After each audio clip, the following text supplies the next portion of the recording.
Hello and welcome to episode 129 of the Lost Levels podcast. This week we're discussing something very interesting and just a very different podcast than usual. We're actually having a debate podcast between two of our members, while me and another one of my co-hosts is going to be like moderating it. The topic at hand is how some of our members feel about the differences between Twilight Princess and Skyward Sword. Two Zelda games that came out in the Wii, but Twilight Princess also came out in the GameCube. And they're very different between the two, even though they came out sequentially, I guess is the word. Twilight Princess came out first, and then Skyward Sword came out second. But my other co-host is... the ever-bodacious SpiderStaryu. Yes. Hello, everybody. Welcome to our podcast. So, as Sol has stated, me and Sol are going to be kind of dual hosting this podcast because we got to control SC and Boo because they're having a debate. But as I just said their names, let's introduce our warriors in the ring, our wrestling ring. We have, on the Twilight Princess side, we have the ever-bodacious, the ghetto as hell, the juice master Dark Boo. Yes! I was thinking about having a crowd roar for my part. You really use Yes. sound effects like... and on the Skyward Sword side, we have the administrator of MPL, we have the leader of leaders, we have... Is there another adjective right here? Another title. The winner of this debate. SuperZambezi, and he just talked. Excuse me, are you Raven? I don't see you predicting. That's the not future. SuperZambezi, that was Sol. SuperZambezi speaks. That was me, sorry. Yeah, okay, hello, I'm here. He said the Are you winner sure of this you're debate. here? I'm like, are you... Actually, I'm not sure, but we'll see. Yeah. We'll see how this debate goes. Alright. Miss Cleo. Okay, so before we get into the debate, before we get into all that, alright, we gotta mention quickly about our giveaway, alright? So in case you were blinded about what we previously said on previous podcasts, or if you're just listening for the first time, we are having a giveaway for Super Smash Bros. For the 3DS. So you want to know how you can enter this giveaway? Well, what you need to do is subscribe, rate, and review our podcast, The Lost Levels, on iTunes. Submit a review and give us a rating. Please make it high. All right, make sure, a little bit of a 5, a little bit of 4s never hurt nobody. So make sure it's a high rating.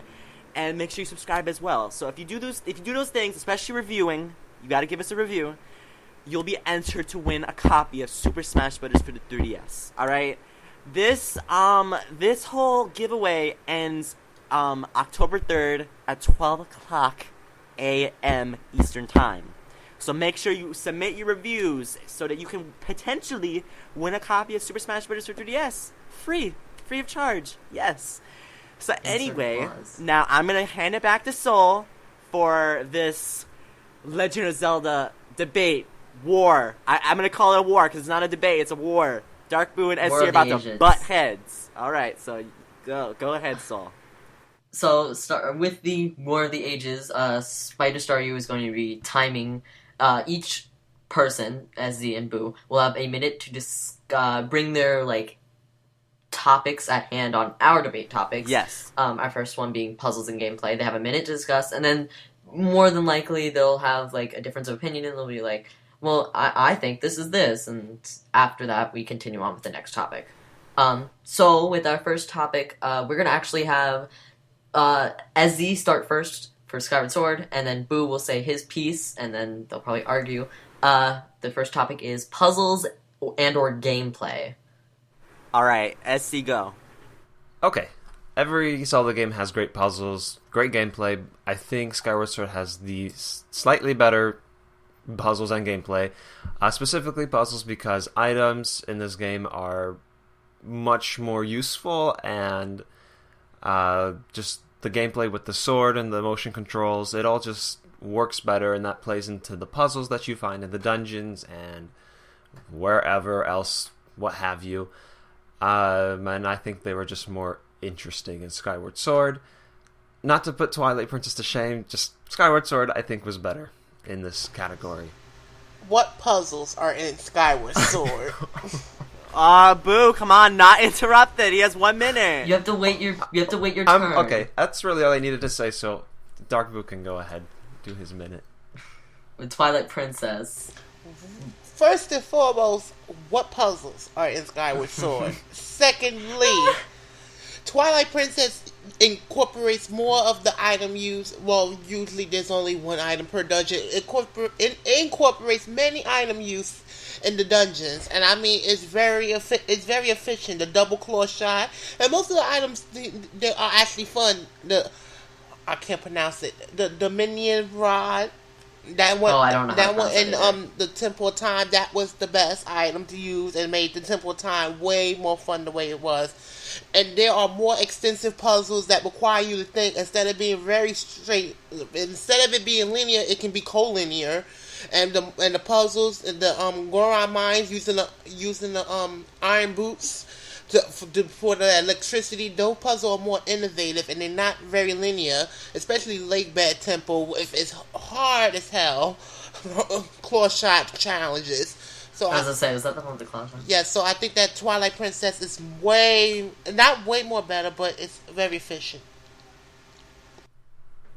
Alright, now so you guys can argue all you want. I'm gonna open the gates. You guys argue between the two. Okay. Ding, ding, ding, ding, ding. Oh my me say god, that- really? You rang the bell?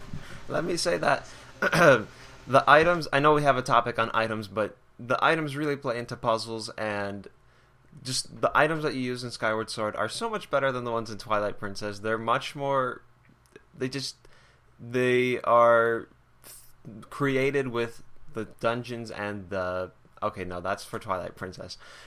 Items, they're just more, you need them more, you want to use them more in different puzzles. It's not just like a one-time item like, what is it, the spinner? Like, that was trash. Oh, that was terrible. Like, why would I even need that? But in Skyward Sword, I feel like when you come up to a puzzle, you have like I think 8 items, and you have a fair amount of like, oh, I could do this, or I could do this. Maybe I need to do this, because all the items are useful in that game, and all the items are used for the most part. What game were you playing? What game were you playing? Because the items in each dungeon was essentially the items you need. Sandship, you needed the bow. You needed the bow. Lenevru's mining facility, you really need the Gus Bellows. And all the other dungeons, you need one item. Especially that mining facility, you needed that item.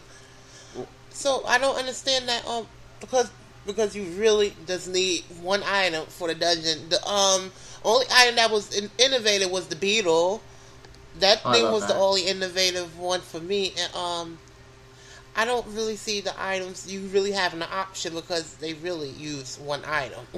One item per dungeon. I agree with that because, well, that's true. They have like, this item is for this one, for this dungeon, or this item is for that one. But you still incorporate the other items. It's not, again, with like the spinner where you use it in Arbiter's Grounds and you just kind of maybe use it twice after that in like random spots. Well, you do need it for item collection and everything.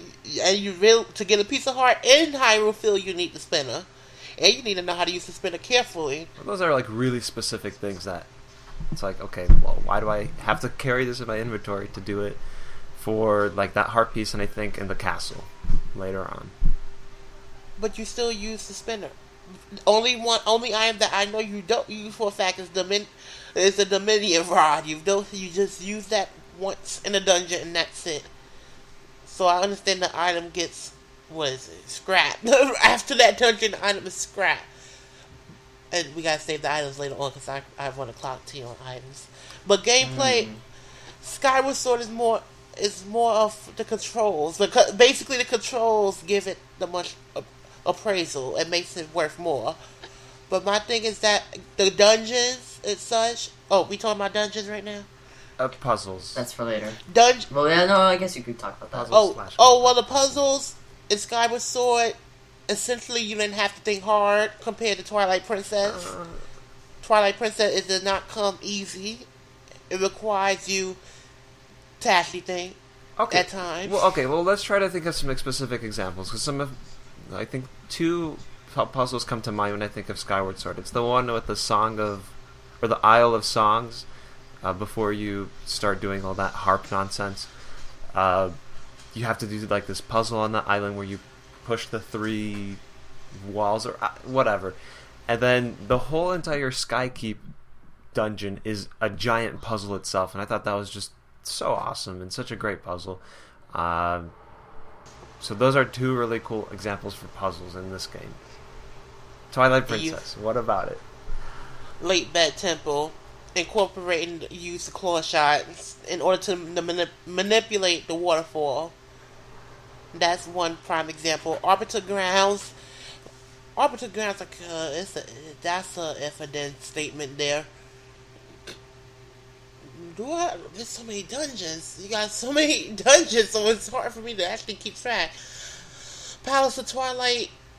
That one require you to think, and that one is very extensive on planning your routes before you get to a place. So I like that one, and most of them aren't big puzzlers. Like Skykeep was easy to finish. No offense, it was very easy to finish.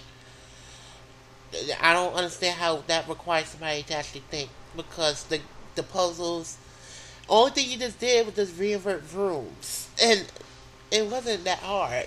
Well, it doesn't have to be about difficulty. I mean, it should be, but it doesn't have to be. It could be just, oh, this is a really cool idea, this is a really cool concept. I wish it was a little more difficult. And I also don't think it was so easy. I don't remember it being like, walk in the park. I mean, you did have to think a little bit. Oh, it was walking apart for me. Oh my God. It was a walking apart. I finished the dungeon. The dungeons are very short. Oh, Ezzy. And the puzzles are, they not hard, and they very linear. The puzzles are linear. I don't care what anyone say. The puzzles are linear in Skyward Sword. It doesn't require you to actually sit there and contemplate on what your first move will be, except that island in that thundercloud. Yeah, I still think it's better in Skyward Sword. So Moving both on. of you are so stubborn. Moving on, controls, which I already know. I can see Skyward Sword how win. these proves are against. Controls, SZ. Okay, yeah, I mean, yeah, well, obviously I think Skyward Sword is better because of the refined Motion Plus controls, and Twilight Princess for the Wii was just kind of like I don't want to say afterthought. It was more like, well, I mean, it was just like, okay, it's coming. Let's make this come to the Wii. So let's just throw in some motion controls and call it a day. Which, I mean, the result wasn't too bad, but it was nothing. It was more of a small annoyance than anything. So I'd rather compare it to the GameCube version of the game with like a GameCube controller, because that feels a lot better for that game, because the motion controls feel just tacked on in Twilight Princess. But comparing GameCube to Wii Skyward Sword, I think Skyward Sword is still better. They did a great job with motion controls. It just worked. Boo. I have nothing to say because I'm gonna lose. Oh my god! Why don't wait you a have anything to minute. say? Why don't we have anything to say, Because I'm Boo? gonna lose on this topic. Oh. So you admit defeat on controls? Yes. Alright. Alright. Ding, ding, ding, So, ding. So do you have anything else to say on the controls before we move on? I don't have anything about controls because Skyward Sword already win with their dysfunctional motion controls at times. At least they allow you to reset the controls. Alright. Moving on then. You guys touched on this before, but we have to go in order. What do you think about Skyward Sword's dungeons? Ooh. Again, Boom, both. boom, boom. You said puzzles. You gotta. No, I mean, this is for my argument. Again, puzzles, or, oh my gosh, you're confusing me. Again, dungeons in both games are pretty awesome. I liked both of them, but I think Skyward Sword had much more interesting dungeons, and I liked playing through them more than Twilight Princess. A lot of it is because I feel like the dungeons felt too repeated from Ocarina of Time. Obviously, they're not the same, and they're different, but there's just like this sense of like, okay, I've kind of done this before, but with Skyward Sword, I feel it's like it's a little different. You do get some really interesting themes and ideas. Ancient Cistern, Skykeep, like I said. Wow, I'm totally blanking on all of the other dungeons, but they're awesome. Skyview Temple, I even like the very first one. That was really cool. Yeah. Woo! All right. Boo. You really think?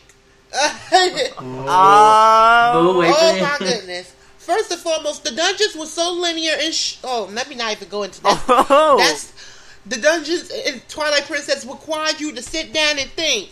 It required you to sit down and think. They were very extensive, so it did not take 10 minutes. So it did not take No interrupting. So it did not take 10 minutes to finish the dungeon. The dungeons require you to think and sit there and gather things, incorporate ideas, and do things that a normal game wouldn't let you do. So my thing is that the dungeons in Twilight Princess, they're more dumb, first and foremost. They do have a graphical aspects. Of course, Skyward Sword going to win that, and they have very innovative ideas. But don't forget they're a new series, so of course they needed something innovative. Or not, Twilight Princess will have shunned them. And my thing is that the dungeons in Twilight Princess are far more better. They're very logical. Require you to think, and extensive. They are not short like Sandship. Sandship is ridiculously short. All right. Well, duke it out. Let's see. Okay. How do you retort to Boo's opinion? Were you playing some other difficulty of this game? Because I do not remember having to sit down and think for 10 minutes. That's ridiculous. These dungeons are Lake not Bed Temple. No. Lake Bed Temple. No. Oh. Lake Bed. It was not that hard. Lake Bed Temple was not that hard, but it required you to think. And A City in the Sky.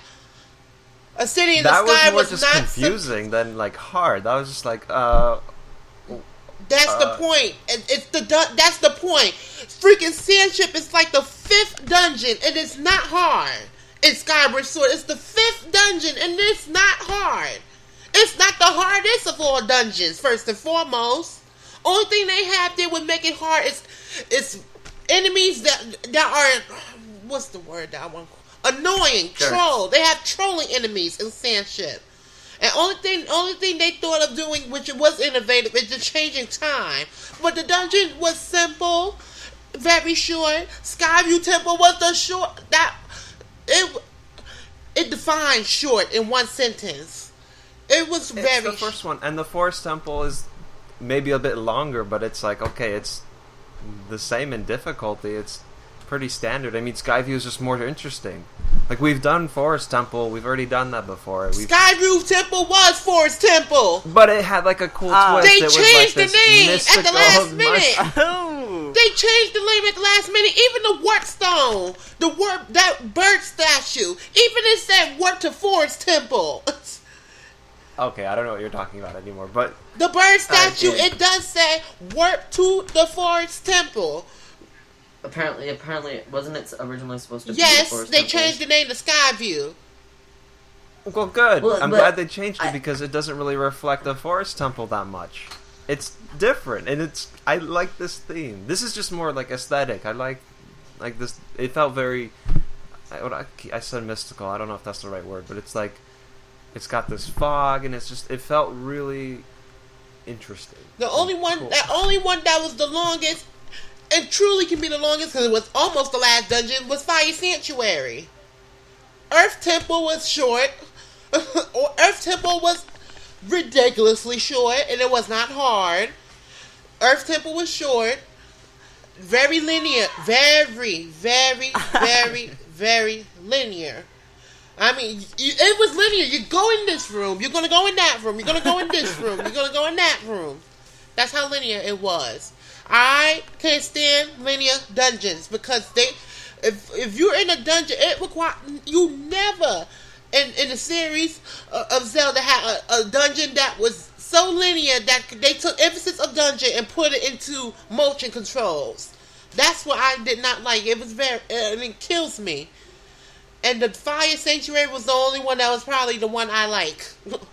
Well, okay, so linear, I can understand your complaints about linear, but I think if it's done well, then it's fine. And I think it was done well, because I think the way you go through these linear dungeons is interesting, and only thing it did, it just took me around, and it was like a tour of aesthetics. That's the only thing I felt. Tour of aesthetics.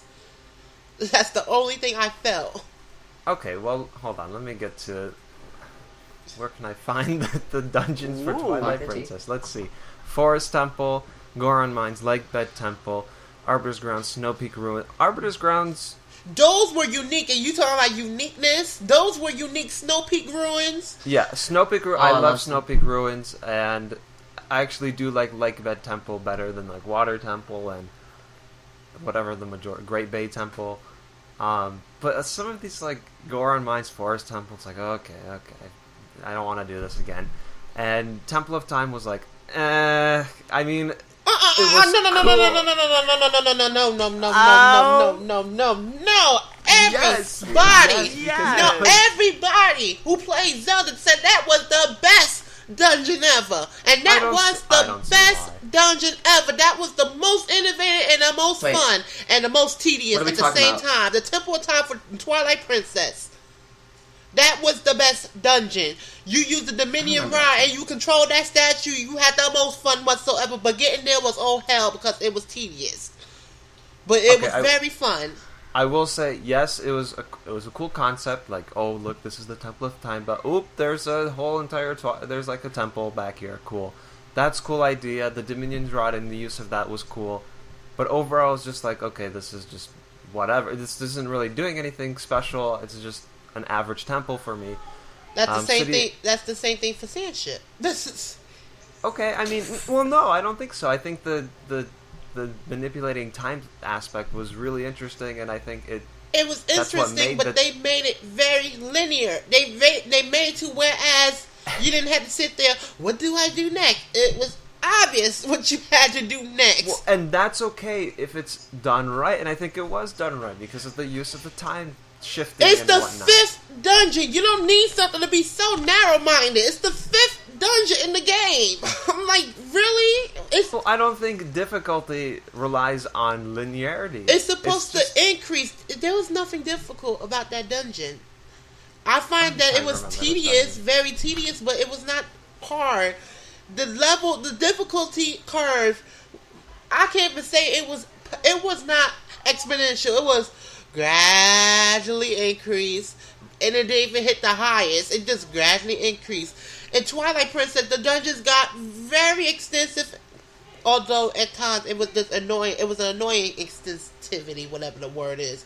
But it was long. It was long, and it got harder for each dungeon. Each dungeon required you to do something that you never thought you had to do. Okay, yeah. See, I'll say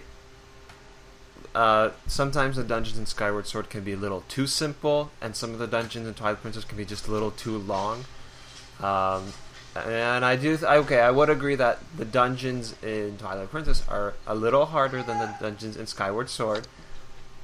But overall, like, looking back, I'm like, okay, these were cool dungeons, these were nice, but I enjoyed these. Which dungeon will you replay?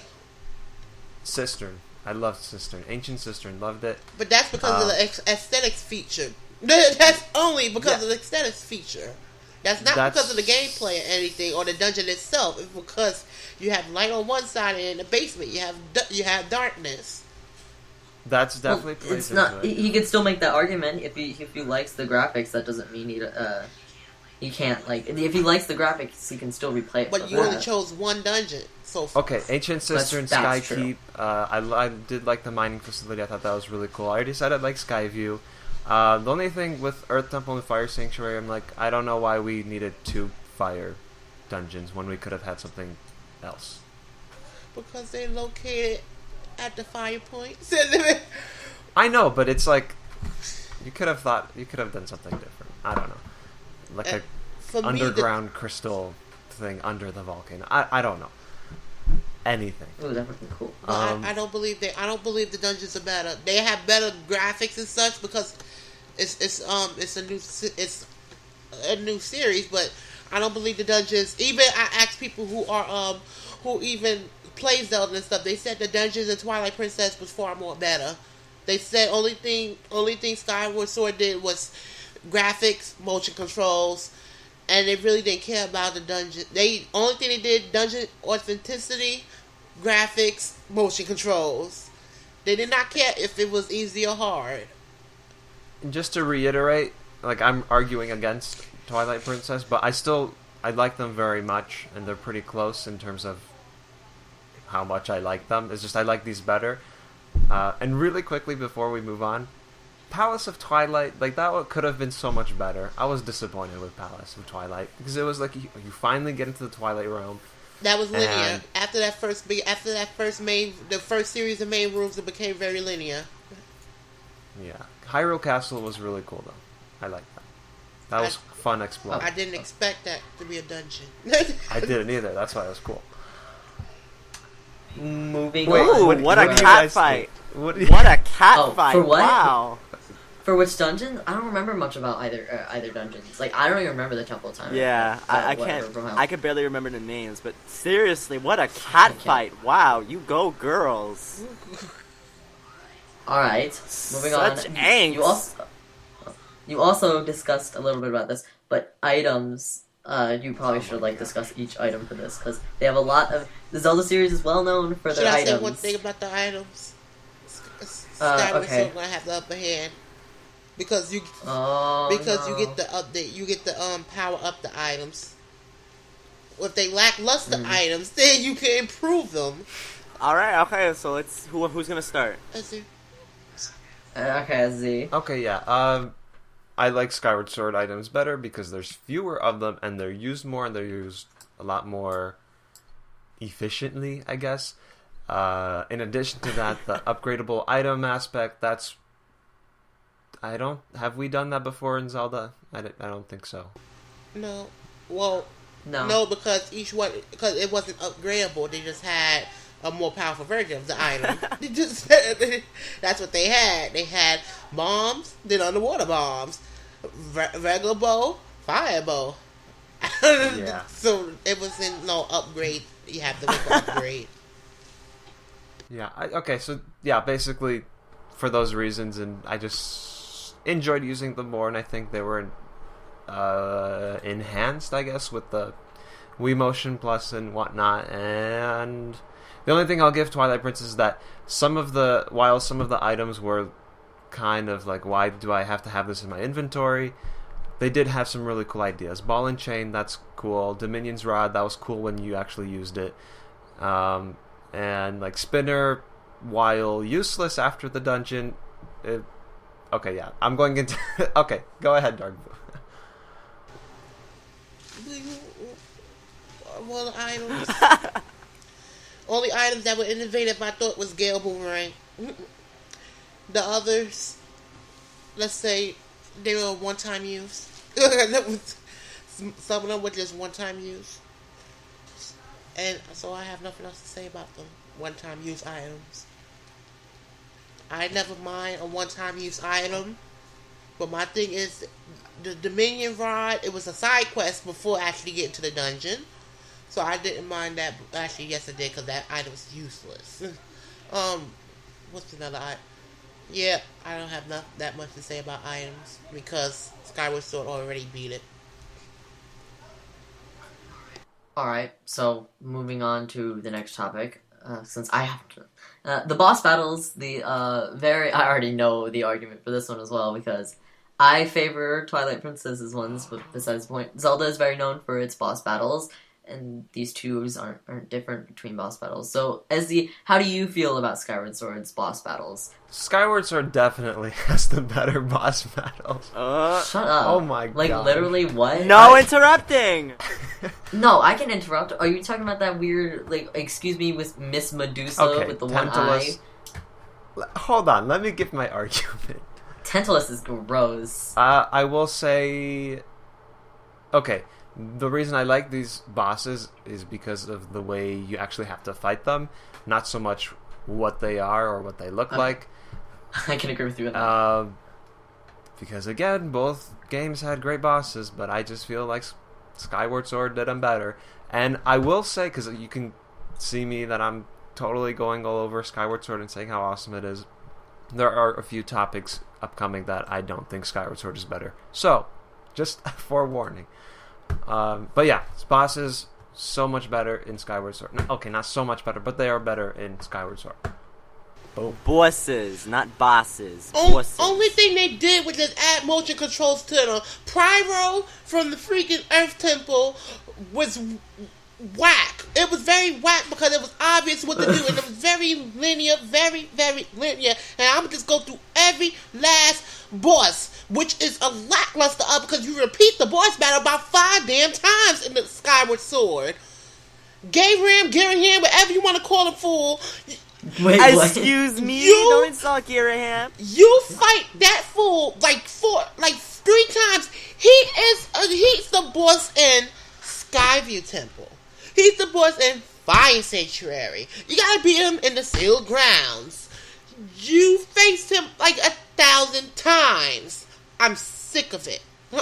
I'm sick of facing him 1,000 times. And then they had the mid-area boss where you had to fight them in prison like 3 times.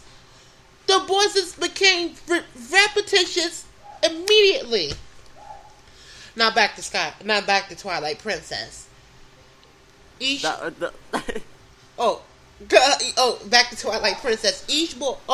My time up, isn't it? It's about to. 1 minute already passed. Yeah, it already did.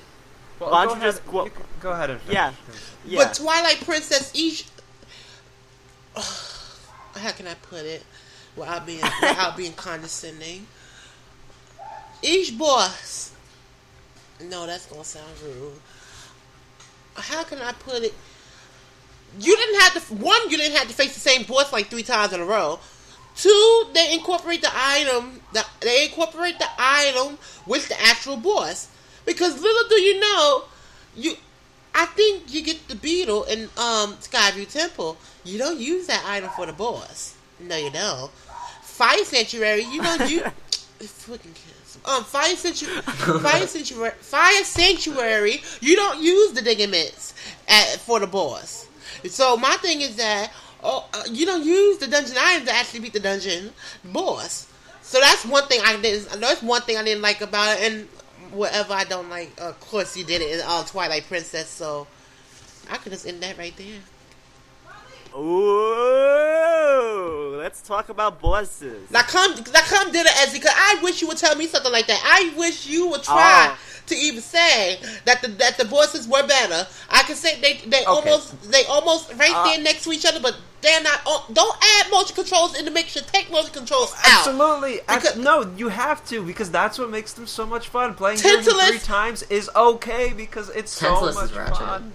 It's not fun. Only thing it is. In the imprisoned? The only thing is because it was just a training grounds for motion controls. That's all it was. You just had to do motion controls. It was a fun training ground then, and it was actually like, oh wow, this is not actually working. This isn't like every single other boss in every Zelda game where I just quickly figure it out, do it 3 times, and get it over with.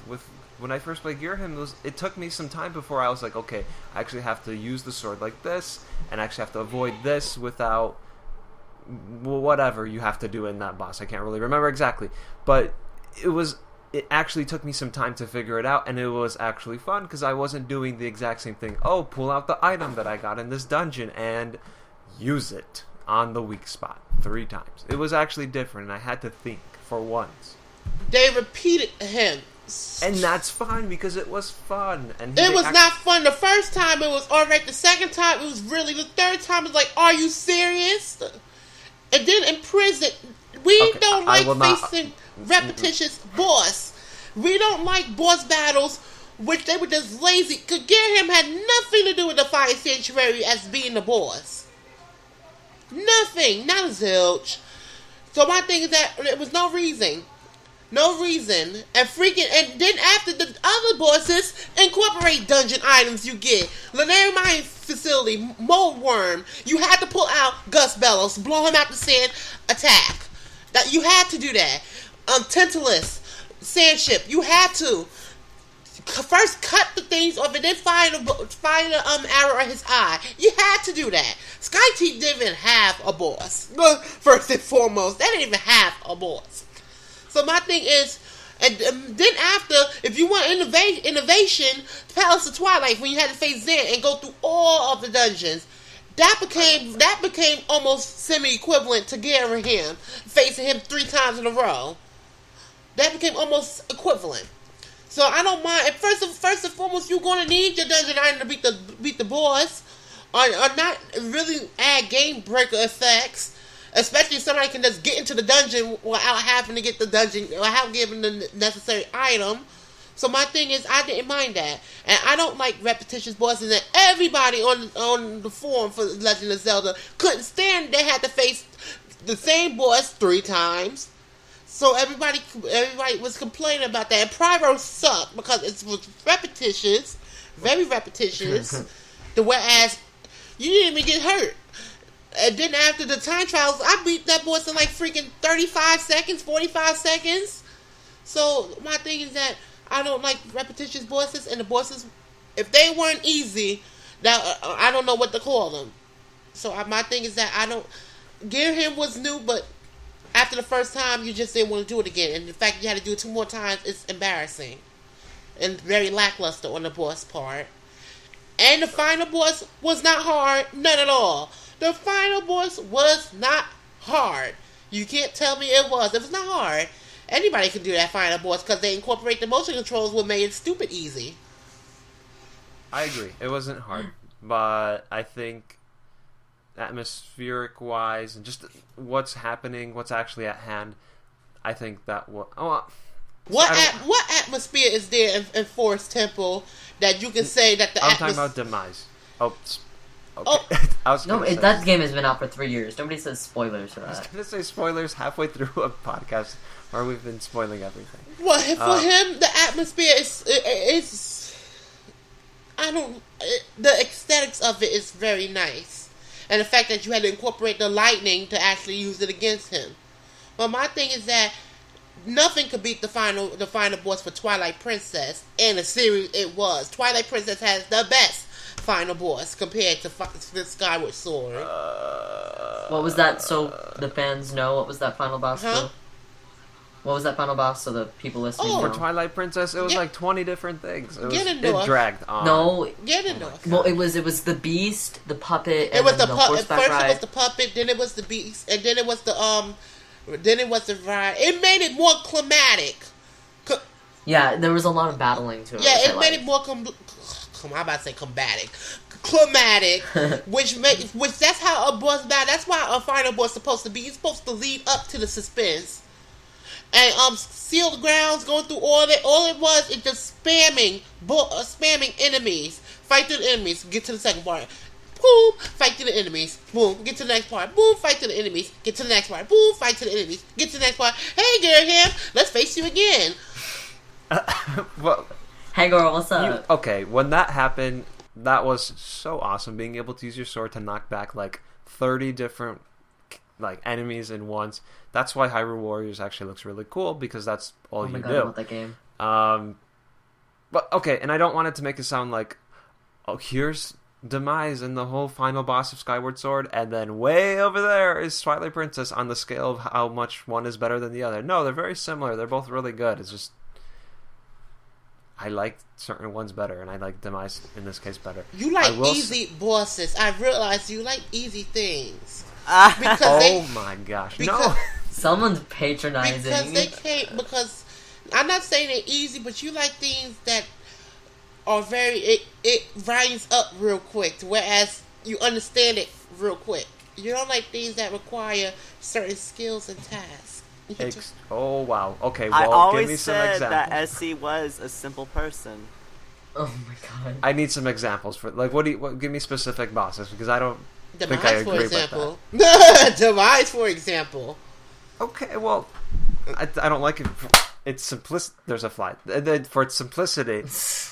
They clap. I thought you were like trying to emphasize something, but it was like that's a very random spot. Clap, like just like the emphasis. And they were like, okay. And then King Toilet or Ancient Cistern. Oh, that is the best. That is a the entire comedic series. boss. That is a comedic boss. So I give it that. It make you laugh. I call it King Toilet. It's Coloctus, whatever his name is, but I call him King Toilet. That's definitely my favorite boss, I think, ever in the series. It was just so awesome, like using its own weapons against it, and you felt so powerful and so awesome with the gigantic knife sword. Yeah, it was awesome. My thing is they repeat the boss so many times. Moldworm you face twice. You face the Lanera mining facility as a boss, and then after there's another part, you're gonna have to face him again. I don't remember. When do you do it again? It had to be in Lanera. But you're on your way to. It was a dungeon. It had to be. Oh, it wasn't a dungeon. It was the sub part. I call it a sub part. That's what it is. You know what? They have the mining carts, and you got to be on the mining cart. Make sure you don't fall in that little mini game. Yeah. It was that part. You get to the end. Oh. And when you get into the thing, Moldworm is digging through the sand, and then you have to face him again in order to unlock the door. Okay, I will say this, like, I'm praising Skyward Sword. Not all the bosses are that great. I just think Skyward Sword has some really unique standalone bosses, while the rest are just kind of eh. Like I said, Girahim, Coloctus, however you say it, and Demise, I think, were the three best bosses, but then you have things like Scaldera. I'm reading these, by the way. I don't remember them. Scaldera, the Moldar. Oh, how do you say it? Moldworm? I don't know. No, Moldorm? No, it's Moldarach or something. I don't know. Moldarach? Yeah, and then Tantalus, Levias, Biosite. They're all just kind of like eh. And then the Imprison just sucked. Nobody liked the Imprison. I will not argue for the Imprison. It sucked. But I think the other three are pretty. The Girahim, Coloctus, and Demise were just really, really unique and awesome, and I think that's what makes it better. While Twilight Princess, bosses. Twilight Princess is kind of the same way. I think Stallard, Zant. I think those two were the best bosses of that game, and the rest are kind of like eh. Obviously, the Ganon battle is awesome too, but like I'm reading these again. Diababa, okay, generic. It was fine. Pyrus, fine. Morpheal, Blizzetta was just way too easy, but it was. I like the idea, but it was way too easy. Armogoma, too easy as well. The dragon, I don't even really remember the dragon. I have no opinion right now. Well, damn, if you don't remember, it must not be that good. The dragon is City of the Sky. I don't forgot his name. I can't pronounce it. Started A-R-C. Argarok. Oh, Argarok. That dragon I couldn't stand Yes. because it was not efficient. But my thing is the bosses, at least they all were unique. I mean, okay, as in you don't play them multiple times, sure, but Not as if you don't play them multiple times. You don't have multiple iterations of the same. like unique mechanics. Yes, you don't have the multiple iterations of the same thing. Of course, you use your dungeon item, but Girahim, only thing you had to do is just find the pattern, and then after it would come real efficiently until the last part. Whereas if you be greedy, you might get hit back.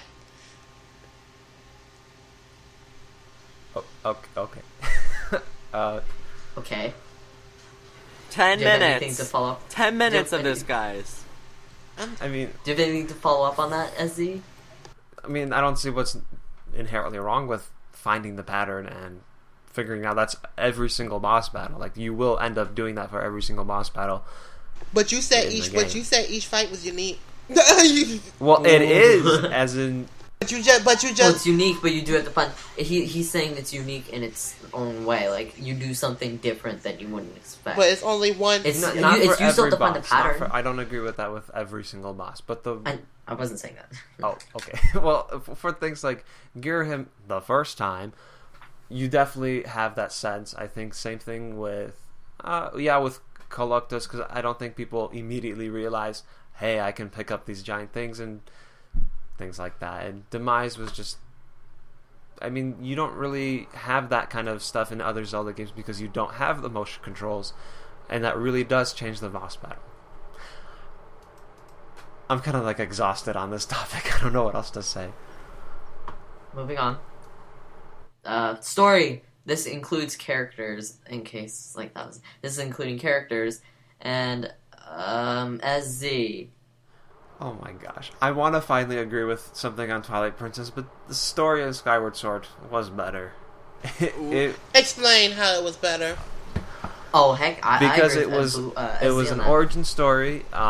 What's important for stories in movies, TV shows, games, whatever, is building up characters and making me care for the characters. And while no Zelda game is really good at that, and they do it it's very limited to how much they build up characters, but they at least did some. Which character they build up, except Bruce? Link and Zelda. Impa. Oops. That's another character. Yeah. In Twilight Princess... Which I have something to talk about this once you guys are finished, because this is one thing I pay attention to in Zelda. Twilight Princess, it was more like, okay, here's Link, here's, what's her name, Leah, or Aaliyah, I don't know, and Zelda, and they were just kind of like... It was all the kids. What about Midna? It was all the kids and Midna. Midna, and they were... I didn't care for them that much. I cared for Midna. How you didn't care for... You didn't care for, the Queen SC Zora... hates children. The Queen Zora who died trying to protect her kid. Each character had their own background information. Especially... Well, obviously, I care, but it's not like I'm invested in them. It's like, oh, I care because she died. And the other characters in Skyward Sword, they had no relevance except Zelda and Link. And I think that's what's important. They were super relevant, and they were... okay, I say super relevant as much as a Zelda game gets. They were just I was just much more invested by the time, like, the Master Sword scene, where she, like, freezes herself. Like, I was super attached to those people by then. And I say super attached again, not really, because it's Zelda. They don't really develop characters, period. They just made that scene climatic. That's all they did. Just made the scene climatic. See, if I feel like if they had that scene in Twilight Princess, I wouldn't care as much, because I didn't care for the characters as much as I did you in got Twilight. accustomed to everybody dying in Skyward Sword. I mean, not Skyward Sword, Twilight Princess. Okay, wait, please remind me who dies in Twilight Princess. The Zora Queen. Zora Queen. She died, and everybody trapped. Everybody becoming evil, and losing themselves. And then there's a love scene in Snow Peak Ruins when I can't pronounce that woman. I can't pronounce her name. When she just used the mirror to look at herself and become all evil. That was just scary. That was not. Yes, it was scary, but it showed compassion and love, and then at the end, it showed the true meaning. And then Midna realized the power of each thing had its own meaning. I don't think Skyward Sword incorporated. I think they incorporated three things together, but in Twilight Princess, each character had their own story and things of that nature. Telma, she had her own story and such. Telma, Renard. I mean, it's his name Renard. I forgot that name. Renito something.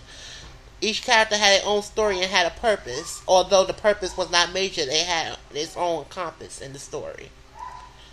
And especially the kids in Ordon Village. Oh, that's okay. I hate the kids so much because they're just there. They don't do any. They don't mean anything. I mean, obviously, I want to save like the kids at the village. Obviously, I'm not a monster, but it's not like I'm invested in them. And I think that's cool that Twilight Princess does that. Each like dungeon, their set of characters, they have their own tiny little story. But I think the strength of Zelda and Link as the characters they are in Skyward Sword, that don't make it a better game. I think it makes it a better story. It does not make it. That is not a better story. Only thing it was like a freaking love story. It was not. That did not make it. Anybody I can bring up this topic to would say Twilight Princess is far more of a better story. Majora's Mask even beat Skyward Sword. I agree with Majora's Mask beating Skyward Sword and Twilight Princess, but yeah, but Twilight Princess is right behind it as well. It's Majora's Mask, then Twilight Princess, then Skyward Sword. Not even Skyward Sword. I don't think Skyward Sword is the next one. And people rating, I don't even think Skyward Sword is the next one. I know Majora's Mask has the best, and then Twilight Princess, because them both are right around the corner. Twilight Princess is touching Majora's Mask's ass in story. That's how close they are. No, it doesn't, because it's really just generic. It's just, oh look, he's doing the thing he did in Ocarina of Time. Obviously, there are Twilight elements, and it's much more of a darker theme, but it's just Not. He was not doing the same thing because he did not become the hero. Only thing he did is ran into the thing because of the kids were missing. He didn't become a hero like that. He ran into there because of the kids that were missing. And then after, all hell broke loose with Twilight and all that such. So the story builds its suspense. Although Skyward Sword, I think it was bland.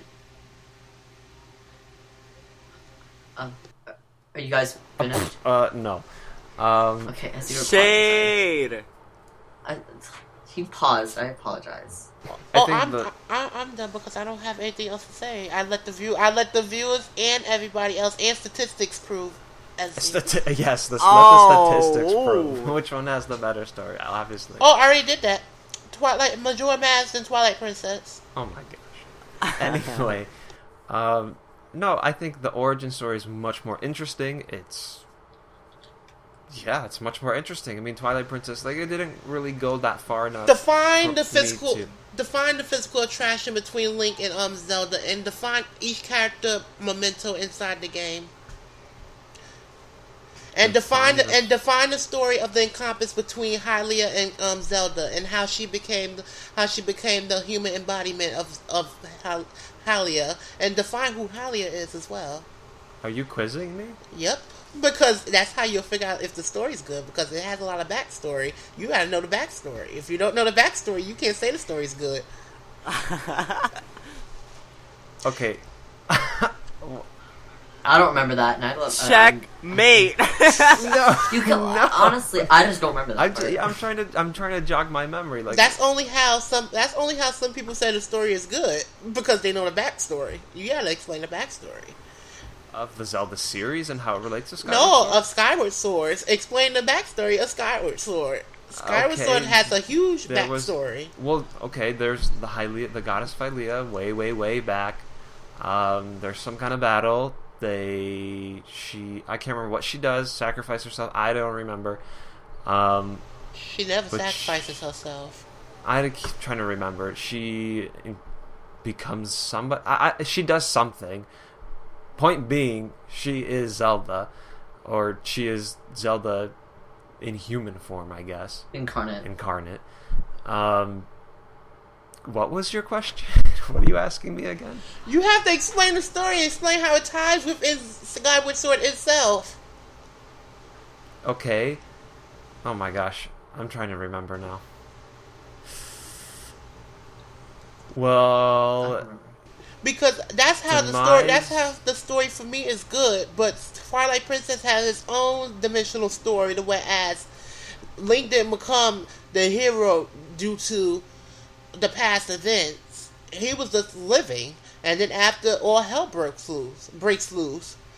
But Skyward Sword has its own Hyrule Historia.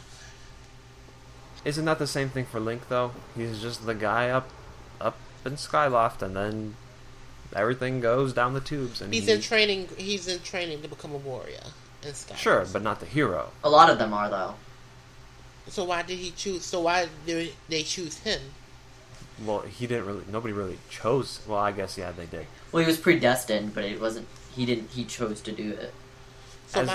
He was the friend. So my thing, since you're so confused, how is the story good when it's confusing? How's the story? I just don't know. I don't remember the backstory. My thing is that the game tells you the backstory. So how's the better story when you're confused? I think that should be I don't remember. It's been 3 years now, which is crazy. By the way, I did not realize it was 3 years ago. But you said the game is better, though. That means I do think it's better. That means the story would have been popular in modern pop fiction. Okay, let's not go that far. That's a little extreme.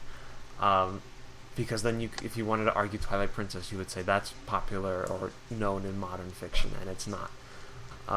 Yes, it is. No, it's How not. so?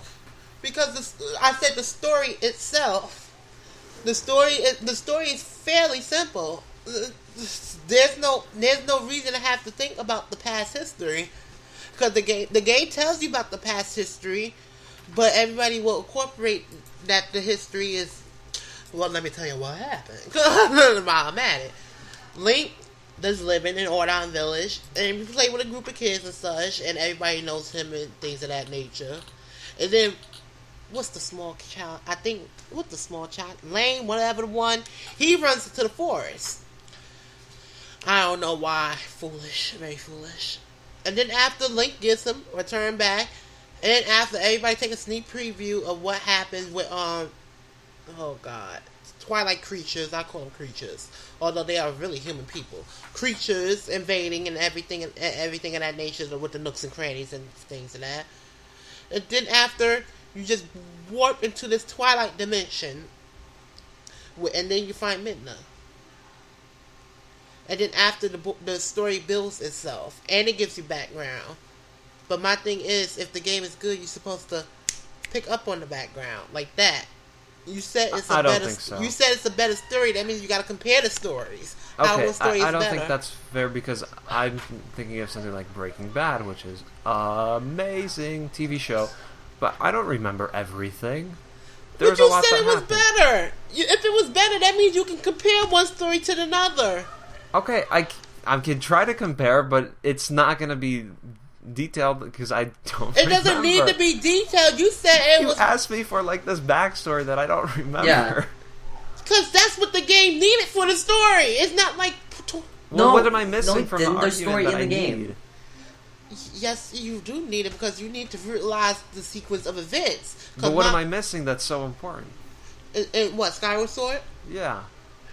You first of all, you had to learn about the god. Oh Lord, what the wards are called? I just call them wards. Goddess Hylia, sure. You had to learn about the wards and learn about how things come together. And then after you take a trip back in history, literally in the game is good at time shifting, time paradox. It's very good at it. And when you do that, you will learn all the history behind it and why it chose Zelda and things of that nature. But then after, you have to figure out where in the sequence of time Skyward Sword belongs. Is it before Ocarina of Time or what? And that will make it more harder for you to realize. But in order to compare stories, you gotta know the stories. Okay, well, you're making it sound like I don't remember anything and that I'm just talking out of my butt. I just know that this is, when I played it, I was like, wow, this is the better story. I actually got something out of this, whereas like Twilight Princess is just kind of like, okay, not much happened and not much was interesting. I mean, I think what really makes stories is the characters, like I said before, when you develop a character. And the only person I could say that was interesting was Midna. And no, Telma. You have so many characters in there that play an important role. Maybe for 5 minutes. No, for 5 minutes. I don't think they were important or not. Maybe not. That's not the right word because important enough wouldn't. Really give them justice. You have Zane. You have Midna. You have Link and stuff. You have Zelda, and you have so many things. You have the gods of Hyrule. And all those characters / people are just, they don't really go far enough for me to care about them. Even Link. So give me a character in Skyward Sword. Impa does not go far. She goes further than anybody else in Twilight Princess. No, she don't. Midna yes, she does, with the whole time travel aspect and just knowing or not knowing who she is and then finding out who she actually was later on in the story just gives that character more depth. But she knows the foreseen. My thing is, she knows the foreseen. They used her to make the time more realistic. That's the only thing they did. They just used her to make the time more realistic and ubiquitous. Okay. Who's screaming, Boo? Outside. Tell him to shut up. Well, I'm trying to think back. Like, I'm thinking about people like Zant and Ganon and Twilight Princess. Like, those were just... First of all, Ganon was... At that point, why did he even show up? That was completely unnecessary. Because he faced execution. I don't even see why you would have him show up if he's going to be a cutscene halfway through the game and then the final boss. That's just fan service at that point. It's like, ooh, Ganon, ooh, okay. No, I because would much rather have had Zant, the ultimate Yes, bad guy. Boo. I felt exactly that when I first played Twilight Princess. I was like, oh, he's actually like prominent in the game. With that cutscene, I thought it was literally just like showing what happened. Like to that him. would have been fine, but then making him the ultimate bad is like, okay, this is, and that's. Then you don't know the backstory of Zant. Well, what there's like a what's the backstory on Zant? It's like he. Okay, yeah, go ahead. Tell me the backstory of Zant because I remember it being like, okay, why did this is kind of a waste of a character. Because first it was him and Midna. I guess they ruled and they chose Midna over him, and he got mad. During execution of Ganondorf, they obliterated him back to They obliterated him to the Palace of Twilight, but still he retains the Triforce of Power. So he basically bribed Zane. Zane was good all along, and he acknowledged that he was good until like Midna killed him brutally. I mean, very brutally. Very brutally in that cutscene. She snapped his neck. Oh, the way she did it too. She just said, "Whoa!" and his whole neck snapped. But I like that scene though. I like death. But that's the story. But let's go on because we have a few more to go to. Okay. Yes. Thank God. You guys are taking forever. Side quests and side stories. I see. I'm gonna say I think Twilight Princess on this one because Skyward Sword. I think what they tried to do with Skyloft was a good start, but I think they wanted to go more the Majora's Mask way and try to make people try to make you more invested in the people living there and the things they do and the things that are happening there, and it doesn't really work. And I think just some of the actual side quests and what you do are kind of meh, especially the, hey, go to the world below and find this treasure or this part and bring it back. Like that got old very quickly. So the side quests, I think, in Twilight Princess are better because you have like the puzzle and you're just doing things that are much more interesting. So yeah, I just argued in favor of Twilight Princess. So. Well, no, Boo did that too. Yeah. In certain other sections, it's like, of course they're not gonna win them all. Yeah. Boo, how do you as he said it all. favor? He said what I was gonna say. Okay. Okay then. Collectibles. So I go first. Yes. They both kind of stink in both games because in one game you're collecting bugs and which was kind of dumb, and then in this game you're collecting little treasures, which I found also was kind of like meh. Gratitude stones, whatever they are. Yeah, I mean, again, meh. That go in with the side quests, which I thought were okay. But with like the treasures, the only reason I would say Skyward Sword is better is because you actually use them to upgrade weapons. So that's about it. Hashtag lame. Boo, how do you collect favor? poles and you collect bugs. They're very boring. Very, very boring. See, one thing I kind of liked about what was the joy penance, I kind of liked that they weren't set where they were. You could get them like by defeating enemies, and then they were hidden in certain areas. But that was one thing I liked, that they were still collectibles, but there was at least a little variety in when to get them. They were so hard to get. Oh my god. Moving on, graphics. I do want to make a side note on this because it's kind of clear that, hey, Skyward Sword has this one. I would say how it looks, not so much as the power of the graphics. Like, we're not going to go into like detail of the textures because obviously Twilight Princess or Skyward Sword would win this one. So how do you feel about the like look of the game rather than its detailed graphics? SZ? Well, I like both looks because I do like the more realistic, and I also like the more like this is a painting look. And if we're not going to talk about things like textures or whatever, then, I mean... Because I don't think it's fair to say that. Well, I think it's fair. They're both on the Wii. Well, no, that's like comparing Ocarina of Time to... You just said it was on a GameCube before. Well, it's on both, but... But it's like barely one up between the two. Only thing they did was this mirror shifted for the Wii. They didn't do anything about graphics. They just mirror shift. Well, let's be honest. GameCube to Wii, there's not that big of a difference. It's very similar. Exactly. That's why we're talking about the look of it, not the graphics. They both win. They both have their own separate entity for me. Yes. I mean, and I wanted to say, oh, well, as time goes on, Skyward Sword will look better, but not really, because Skyward Sword already looks kind of meh. And both Twilight Princess and Skyward Sword are not aging as well as something like the Wind Waker, which still looks great. These two, not so much. Alright, well, move on to our we went through, like, 3 of them very quickly.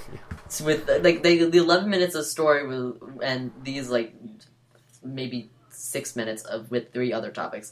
Our last one is locations in the overworld and whatever places that you have in each game. Ezzy, you start off. I wish we were not ending on this one, because Skyward Sword has probably the worst overworld in all the 3D Zelda games. And the locations, overall, while they were cool and interesting, the ones that they had, there were like 3 of them. So, Twilight Princess definitely wins this one. Better overworld, better field, better places to explore. And there was actual exploration. I mean, you can fly through the sky, but it's like, this is a big open space of nothing. It's like Hyrule Field with, like, it's like Hyrule Field times 3 with, like, certain places in it. And between that, or no, better, it's Wind Waker with less islands. Yeah. I concur. Oh, okay. This ended too easily. We needed. This was a 1-hour podcast, but I think we're gonna have a what have you been doing segment that's gonna be way longer. But we have news and community. I think me and Staryu can wake up out of our coma because nothing got too hectic. Staryu, do you have any news you want to start off with? Okay, we're getting into news, right?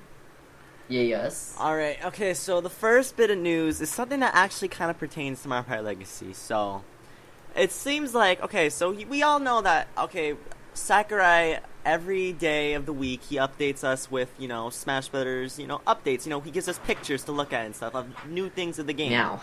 So, recently it's been announced that, Zero Suit Samus is getting a new costume design. It's kind of like what she had before on Metroid Fusion and Metroid Zero Mission. Like, she had, blue, like a blue upper piece, like kind of like a bra. Sports bra, yeah. Yeah, sports bra. And then, she has some, booty shorts, alright, at the bottom. And, she's wearing these shoes and stuff, whatever the case is. So everyone on Mario Party Legacy is literally flipping out about this. Alright, everyone's like, oh, this is so dirty. Oh, this is disgusting. Oh, this is perverted. Ugh. And it's just... Welcome to the world. It's ridiculous to me. I know Boo's gonna give you, like, a whole rant with tea and everything like that. Alright, but I'm just gonna give you a little bit. With some honey in Yeah, that with tea. honey, with the tea bag, whatever the case is. Alright, Boo's gonna give you the truth laid down like that. Alright, but I just want to say quickly that I find it ridiculous that people are literally acting like this because, guys, let's be real. Alright, let's be real. Can we be real? We can be real. Alright, this, how do I word this? I'm trying to find a way to word this. This is nothing. It's nothing, yeah, because women wear this stuff all the time. If you go outside, you always will see women jogging wearing something like this. Alright, I know Samus looks kind of bodacious, but what do you expect? Alright, she's a young woman, she has so much going for her. Alright, but it's not perverted. It's not, like, demeaning or whatever the case is. Like, someone commented saying that, oh, it's sexist that we have this. I'm like, are you kidding me? Girl, bye. It's ridiculous, just come on, grow up, guys. Alright, we live in 2014. Alright, we're not in the 70s, 80s anymore. Okay. So. At the same time, they totally knew this reaction would come from it. Like, really, like, there was honestly, I was like, what? Like, when what was it from? Like, Zero Mission. This outfit. Yeah, it's from the orange one. I think is from Zero Mission, and then the blue one is from Metroid Fusion. The blue purple. I was sitting here like, what? Like, I don't even know what really? Like, this didn't remind me of anything like that. I was just very confused on why they had it in the first place. It's just like they knew they were gonna have this reaction to it, and like, of all things, they really had to do that. Like, to me, it was just kind of silly, but But to me, it's ridiculous that everyone's acting that way. You know, come on, guys. All right, you act like you. No, she does. She looks ridiculous having heels, and like I like to think she's dressed like a female wrestler because that's what it kind of looks like. They have the weird little, the short like pants and then whatever. But she's like wearing heels and it looks ridiculous, like clunky heels with those. I'm like, that doesn't look comfortable. Should I go in? But some people act like never Boo, seen a dive woman. in. All right, okay, yeah, Boo, go in and release. Dip in the dip. This is one reason why everybody will say Nintendo is a kiddies game. This is the number one. If this not the number one, this not the number one. This is like number 3. That if they do take this route, everybody gonna complain. They gonna complain. The kids they gonna be cuckoo, caca, me peeing. The pampers gonna be sogging. Their pampers gonna be sogging. They gonna cry. They wanna pacify. They need a bottle. They hungry. You're doing too much. And I think they showed a picture of Captain Falcon shirtless and went up. Oh yeah, somebody made that. I was rolling. Was so but they good. made it. One person made it as a joke to people complaining about Zero Suit Samus. The girl is wearing gear that I thought the Wii Fit trainer was going to wear. But she is. Now she's wearing shorts instead of yoga pants. Yeah, I thought something like her. So don't get mad because the girl already had curves. That's what they. Don't get mad. She already had the curves. So you can't be mad at something when she already had it. It was blessed, anointed. It came to her. It bestowed on her presence in life, well, in gaming. But so my thing is that why are y'all complaining? Let this girl be. It's not like she have her titties on display. Yeah, exactly. She's wearing, all right. It's not like she's she's doing no damn bakery show where we have the cakes and the we cookies. have all the stuff out. Pastries. She's like, look at my cake. Yeah, she don't have anything else. So y'all need to sit down and complaining. Oh, I don't think this is a good route. This is going to make people, whoever was fantasizing about her creaming in their pants, they just going to feel like that. And that's no shade. You got all this stuff like Anaconda, that video, and all this ratchetness, and you want to complain about something so intermediate, not even intermediate, beginner? Please. You better be lucky we have alternate costumes, first and foremost. So my thing is that, please, let that be. Y'all giving me too much. Y'all giving me that side of things. Y'all giving me too much. That's all too. Y'all giving me too much. Y'all need to shut up, really. Just shut your mouth and get glad. Close your lips and get glad. Dun, dun, dun, dun, dun, dun, dun. SC, do you have anything to say on the matter? I'll just say that the moment I saw it, I felt like there's going to be a group of people that feels the need to rise up and, denounce it and say this is wrong. I mean, I'm basically in agreement. But you want to know the shade? The shade is that the people who are complaining, they were never the people that they didn't even care about the game. So some of the people who complained, they never cared about the game. And now here they come with their bandwagon. Or if they did like the game, they never had anything good to say from the get-go. So that's the shade about it. Ridiculousness. I think looking at it, it's like this wasn't... You can tell, you can look and tell when a character is clearly being like sexualized or whatever. You'll know instantly like that's the case. But here it's just like this is just a costume that has been in the series and they're bringing it back and it's a cool thing. I mean, I don't see why you have to see anything past that. Okay. Yep. Unless you want to see something past that, so then that's your own mind. You got to get out of the gutter. So, Yeah, being Slimy. nasty. Slimy. Moving on. We have Super Smash Bros. The 3DS quotation marks leaks. And first of all, before we begin, if you haven't seen the leaks, well, they're on Mario Party Legacy. Shameless plug. There are 4 pictures we've gotten. 3 of them show character portraits, and then the first one, the main important one, is the I guess you would say the character selection screen. There's several evidence things for and against it. One of them was that Wario's they're Wario's in the roster. It appears that the pose he got has been taken from the Subspace Emissary.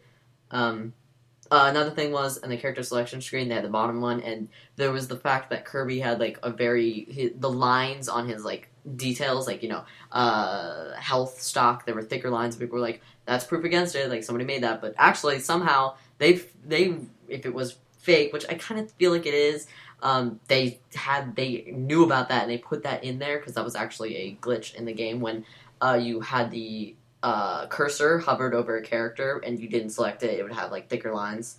Another thing is that the models taken, like the portrait arts, have not been, and usually like the internet can figure that out in like a day. The art has not been found anywhere. One of the things that seems to have been, besides the Wario one, which I think the Wario one is from there, is the Dr. Mario one. We can see it clearly in one of the pictures. Appears to be just regular Dr. Mario art, but they switched his mouth. I'm not sure though, because we can't see the whole thing. So perhaps it is different. Other things include that first of all, the backstory between it is that I'm not even sure if it's maybe the same person. I'm not sure if they said that backstory, but they said like they're from the ERB thing and they took the pictures. I'm like, the game is not coming out for a month and a half, so kind of a month. So they definitely did not get it that early. And B, ERB does not play the game. They don't really play the game. They just check it out and they say, well, okay, it's fine, and then whatever. So I still don't know. I tried to find the 4chan post because that's where it was from. 4chan. I don't think they ever said that. I don't know where that story came from. Continuing on, other evidence for and against it is that the characters in it are very oddly ordered, but if you do remember, some people are saying, well, there might be a couple more DLC characters that fix that in, because apparently the DLC characters for the game are Wolf, Snake, which I don't believe, who else? Wolf, Snake, Ice Climbers, and then Lucas, and I'm like, okay. And the Chorus Men. I'm like, no. So they said, people are suggesting, well, maybe if they get them in, it'll adjust the whole character selection screen, because like Yoshi is in between the Mario characters, and Bowser Jr., who's another character in there, is not next to Bowser. Shulk seems to be way out of place, because where is he on the map? Let me see, because I'm reading off evidence and I'm trying to find him on the map. I don't know where he is, but oh yeah, he's down. No, he's fine. Dr. Mario isn't with the Mario characters, but evidence pointing for that is that Dr. Mario, Dark Pit, and Lucina are all next to each other, so it's like, well, they're clones, so that makes sense, because more likely than not, Dark Pit's going to be a clone. And finally, we have the fact that the character selection screen hasn't changed, except the fact that names have been removed. I'm like, well, of course the name... If this is the final character select screen, then of course the names are going to be removed, because they couldn't fit them all in. It looks a lot like the E3 was. Some people are also saying, how come it looks like that? It's so bland. The E3 one was exactly like that, but with names. It was just a black screen with the character portraits. Well, you don't need names because you have a bottom screen for that. Yeah, that's the whole point of it. I was like, the names are at the bottom. So, I really I want to put my heart and soul into this, because I do all of the evidence I've seen trying to point against it has been proven. Because there are other pictures that people have been joining next to them, but they were posted on different sites, so I don't... the 4 that I've linked in the Skype chat, just showing characters, those are all from the same source. So I just taking these under consideration. And I want to say they're real. I feel like they are real, but it's like I still have that doubt in my head, like, this is more than likely fake. It's just a really good fake, like...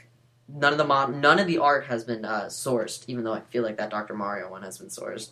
And before I let everybody talk about it, the characters that have been confirmed with it: Dr. Mario, a veteran from Melee, even though it's clone, Falco, Ganondorf, Jigglypuff, Mr. Game & Watch, Ness, Rob, and Wario have all been, if this leak is real, they're all in there as veterans. And the 4 yet to be confirmed newcomers are Bowser Jr., Dark Pit, the Duck Hunt dog, which, by the way, that artwork actually looks really cool, and nobody sourced that one either, and Shulk, and I already mentioned the DLC characters. Moving on. What do you have to say on that? Okay, here's what I think. Sorry I talked. And this is... this is just a problem I have with the response that people have to this leak, and it actually relates back to things going on in like Ferguson. What? Because people feel the need to take a side from the very moment things happen. When this leak came out, people felt the need that they need to be either say it's fake or it's real. You couldn't be in between. You couldn't be like, well, I think this. I'm just going to wait for more information, maybe to wait until something's confirmed. No, people need to take a side, either it's fake or real. Not everyone, but most people are like that, and I feel the same way with like the stuff going on in Ferguson. It's like since day one, people have been taking sides. It's like either this side or this really.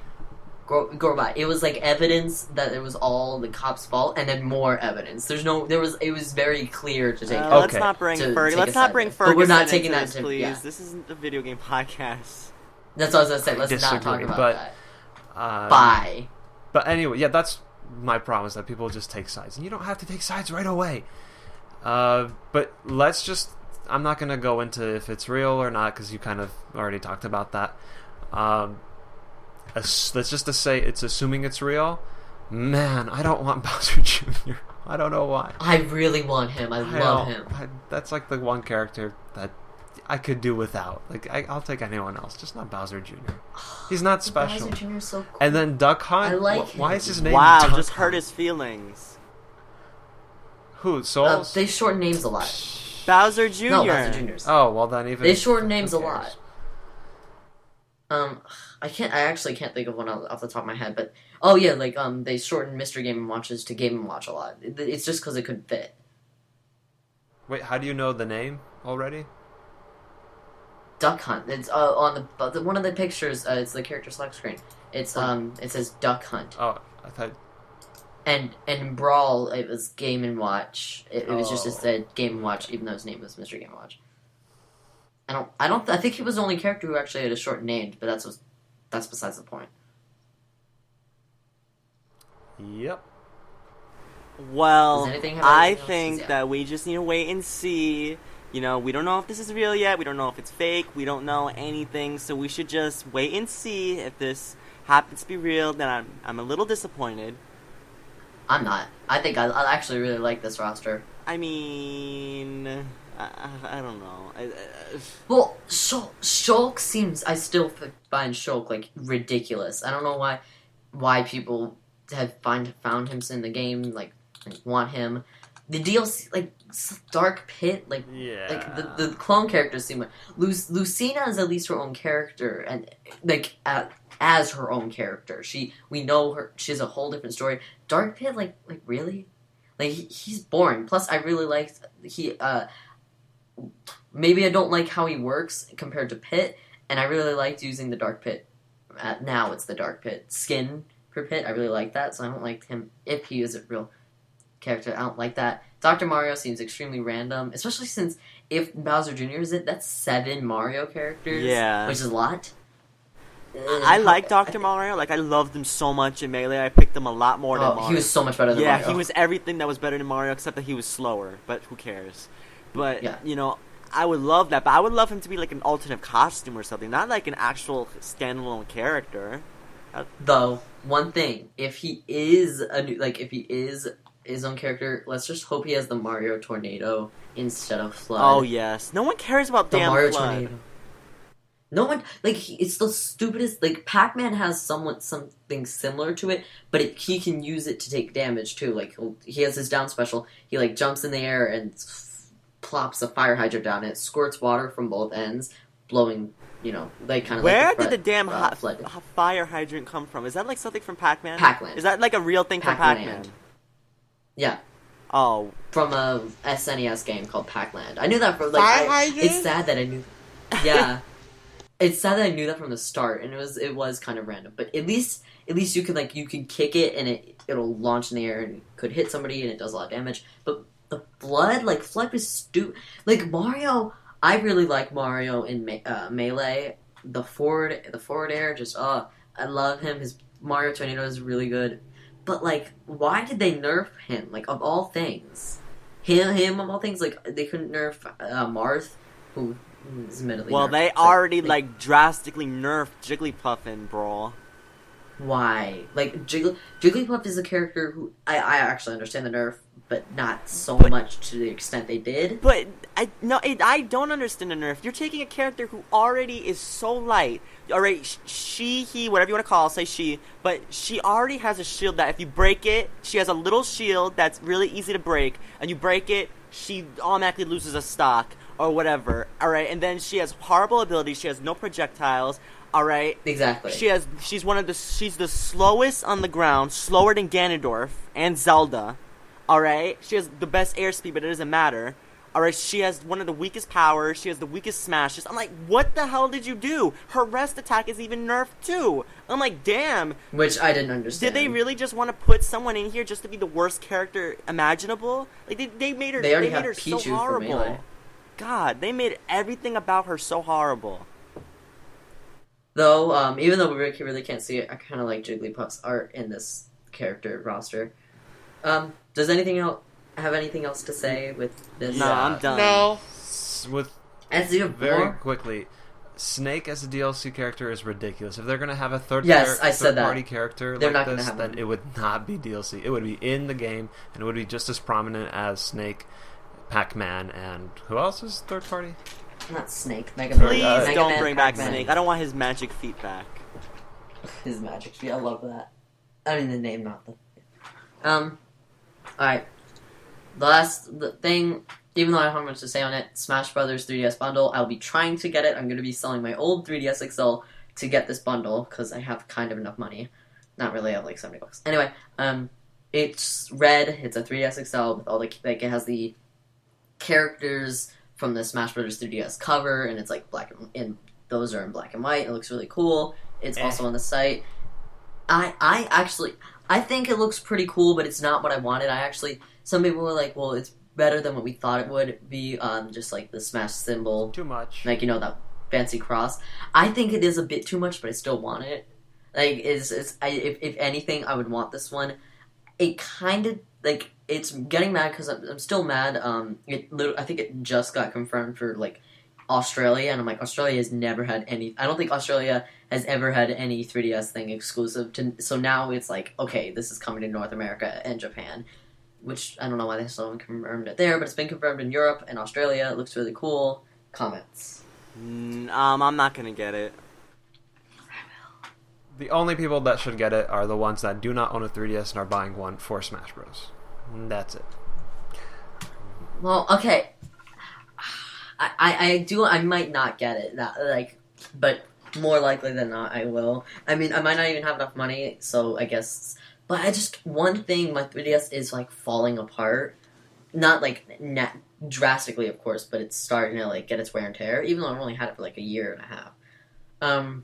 But I might sell it. It depends on like its quality. Anyway, Staryu, your turn. Okay. So, okay. We have some new. Oh my god! No, I can't laugh. I can't laugh. We have some new Cat and Toad screens from the new Cat and Toad Treasure Tracker games. Okay, because I was a little about to laugh because I couldn't pronounce Treasure Tracker for a second. I don't know why. So we have 6 new screens, which you can go check out on My iPad Legacy. All right, we have 7. Wait. Oh, okay. We have 7. Okay. Okay. Okay, we have one where 2 Shy Guys are funneling Toad, which I can't stand Shy Guys. Hope those Shy Guys die. We have one with this giant canyon. Is that how you say it? Canyon? Canyon? Yeah, canyon. I was about to say cannon. I'm like, wait, not cannon. Okay, then we have one with these lights and a Shy Guy right there. Then we have one with Toad on like this mine cart with a bunch of piranha plants. Then we have one of this ghost house, I assume. It's like a mansion, but it looks like a ghost house. And then we have one where a bunch of Goombas are in the water and Toad is about to jump on one of them. And I think we have one more at this really top where Toad's on top of this giant train on this ladder with a Shy Guy to his right. So any thoughts, comments on these screens? Train is beautiful. Ostentatious? I don't care. Yes. It looks like a lot of fun. Very insightful. Moving on, I really don't care. All right, so we're having community night.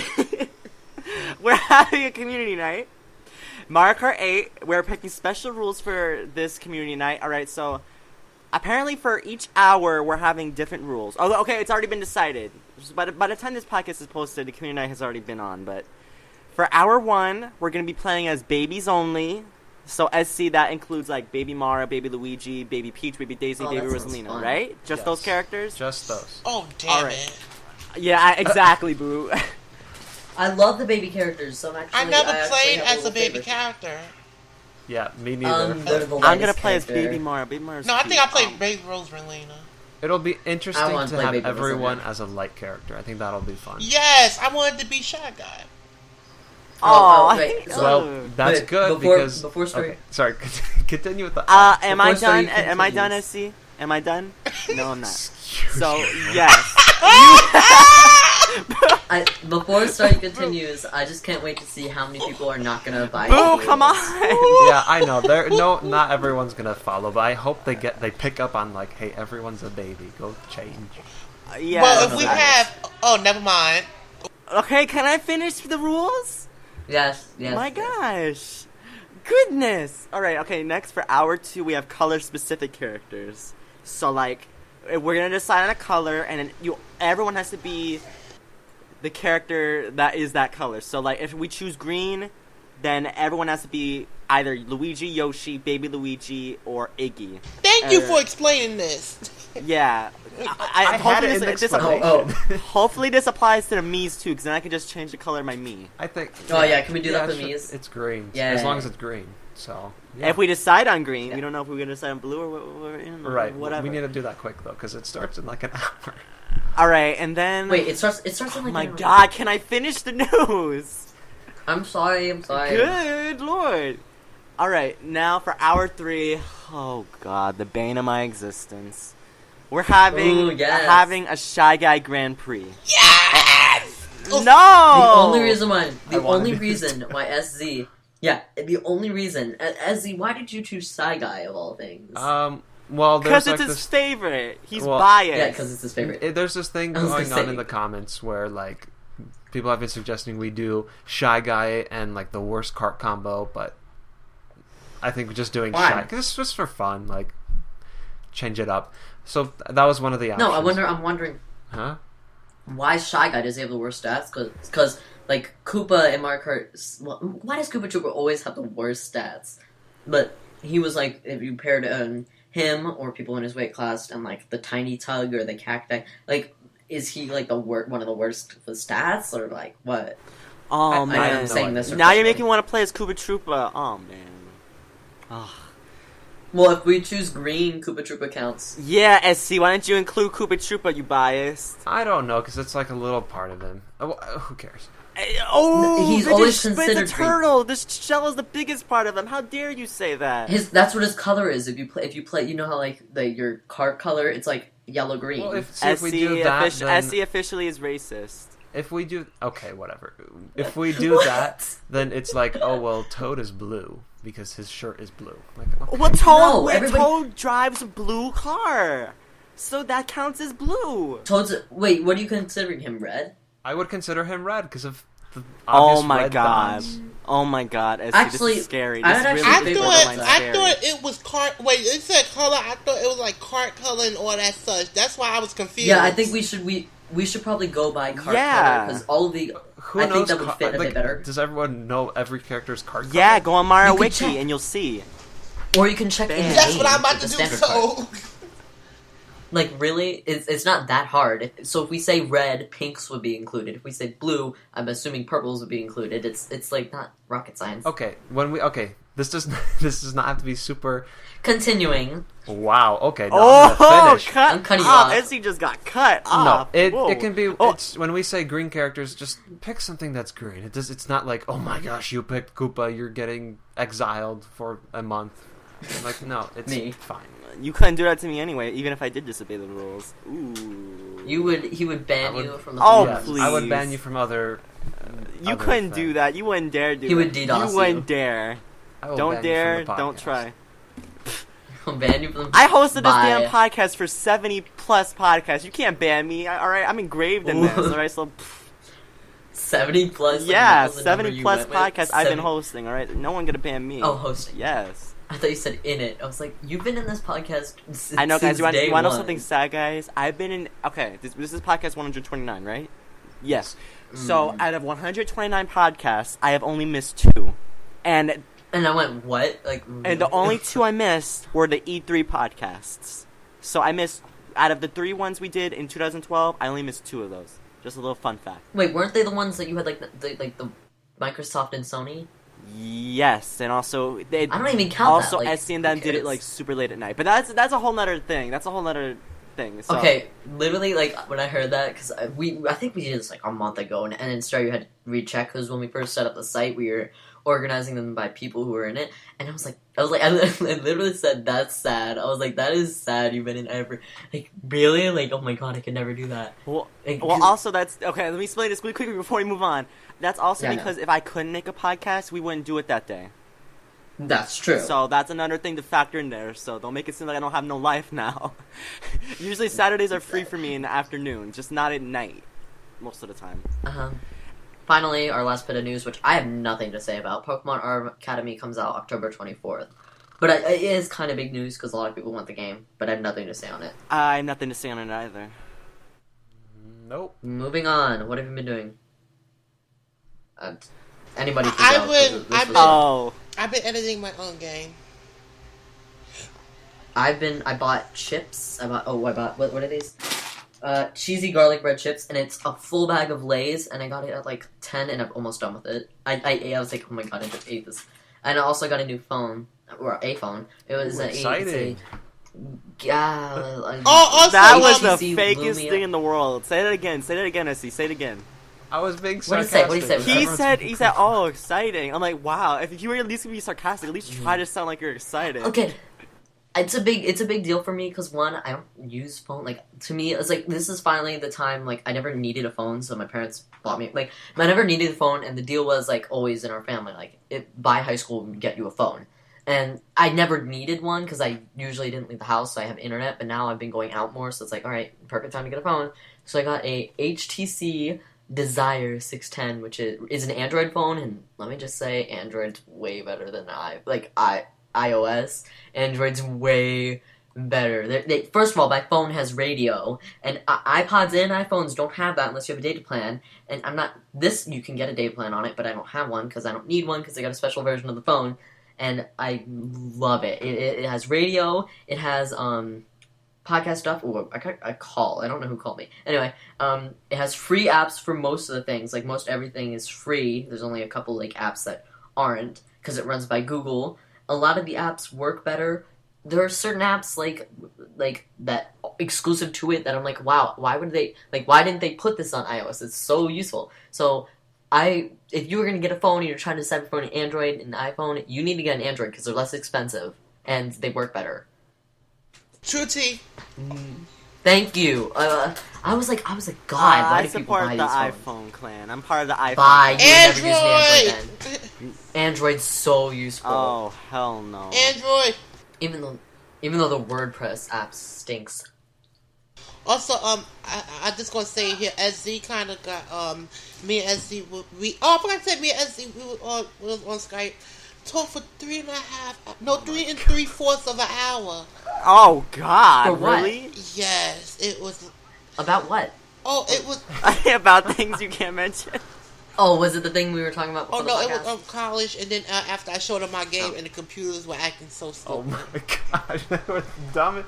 If you had to look at the difficulties, you have brutal, you have hard, you have normal, you have easy. These computers were below easy. They were incompetent. That will be a new mode in the future Mario Party. Oh my god, can we have that as the thing? Incompetent? Like, they don't do anything. They don't know what they're doing.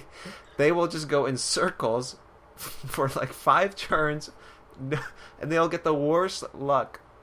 They have Tri-Bones especially. He had 74 coins.